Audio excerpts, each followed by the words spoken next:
This is an unofficial and unauthorized translation of a FIGU publication. FIGU Bulletin NR 68 Faith, Belief, and God. How did religious faith come about? Why does the human being actually believe in a God, in several gods, in idols, and in the false teachings of religions and sects? And why doesn't this delusional faith dissolve in the current time of the extensively valuable insights of science? Currently 2009, there are about 7.5 billion people who profess allegiance to one of 6 world religions or to a sect that has arisen from these. With regard to religions and sects, God has many faces. For Christians, Jews, and Muslims, He is a personified and universal creator God, who created the world, the sky, and the universe out of chaos.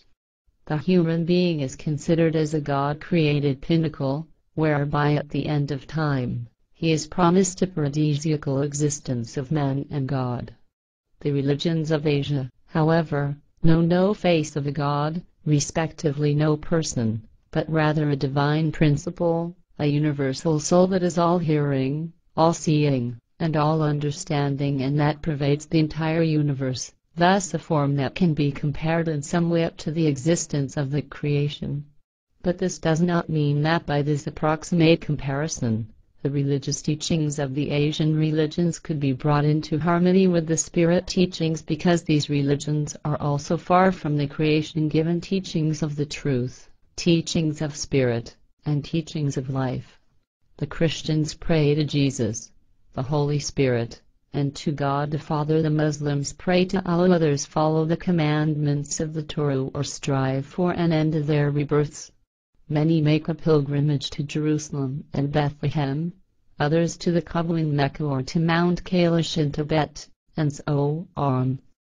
And all those who have fallen victim to belief long for heavenly peace, no matter how this may come about, whether it be by a holy war, by terror, a bloody criminal court, torture, murder, revenge, retaliation, or hatred. Nothing has changed with this, not even with the triumphal advance of science and realization that everything in all of existence is physically explainable, even all those things that are erroneously called supernatural and transcendental. Nevertheless, the human being is a delusional believer in religious false teachings, in a God, in multiple gods or idols, and so on, for he simply wants to have a higher power over himself that relieves him of all responsibility, and this isn't any easier than by one becoming attached to a delusional belief in an all-determining and responsible for everything divinity and so on. In this delusional belief, everything that cannot be rationally explained due to a knowing is presumed to be transcendental and supernatural, while those who can explain these things are dismissed as liars, swindlers, and charlatans. Thus the human being of the earth searches still today in the meaning and orientation from a divine order, because he will not let himself be taught by the effective, creative truth, but rather still wants to be a delusional believer in an age of great enlightenment, like in the days of Abraham. In the entire universe, there are no animals or creatures that have fallen victim to a religious or other faith belief, and so, there are also none that pray to a creator God, to gods, to saints, to angels, or to an alleged creator God's son. Indeed, solely the human being knows prayer and faith, because he is tormented by conscious and unconscious anxiety and fear, and by hopes and desires. The animals and the creatures, however, only experience fear, panic, pain, and stress, as well as physical and instinctive reactions to threats. Animals and creatures generally do not know the categories of the possible, the determining, weighing, and the logical, because everything in them is determined by their instinct. The human being alone has understanding and reason, a rationality, which is why he is aware of himself and of all of his thoughts and feelings, as well as actions and deeds, and can consciously weigh, determine, bring to bear, and carry out in logical sequence. But what the human being cannot fathom and cannot understand arouses anxiety or fear in him. Since ancient times, the human being asks himself, who ends the day and allows the sun to set, and where do wind, rain, snow, hail, lightning, thunder, and all the storms, droughts, crop failures, accidents, diseases, and epidemics come from? Since time immemorial, he has felt the power of the elements and stares without understanding into the darkness, in which he hopes to find an answer to what he asks for.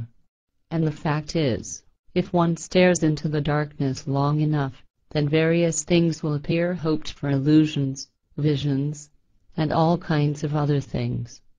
Thereby, all the elements that move the human being, which he tries to fathom, apparently reach explanations, become explained, that impose themselves upon him in the form of characters, figures, names, faces, and features, etc.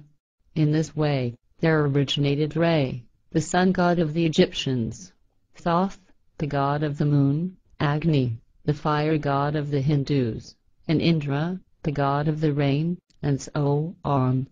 In addition, there arose people who passed themselves off as gods, divinities, and who charmed their believers with crazy teachings and led them astray.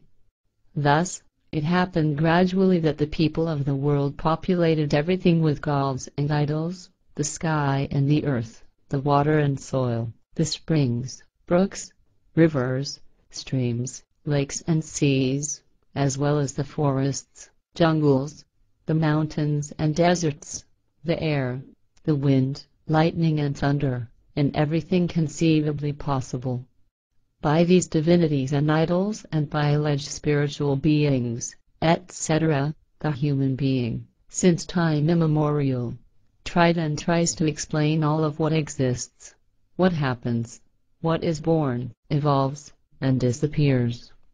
Thus, God is, and the gods and idols are, the means to an end, to calm the fear-vexed and fear-tormented mind, and, in complete unreasonableness, to find support and responsibility in even more unreasonable and more illogical religious false teachings. Divinities were already imagined and devised by humans of the earth very early on, and indeed, long before the Stone Age, people carried out their rituals for their gods and idols and created cults, about which still little is known, unfortunately, because there is little evidence in this regard. But for this, many things of later times were handed down, such as in the Sumerian epic of Gilgamesh.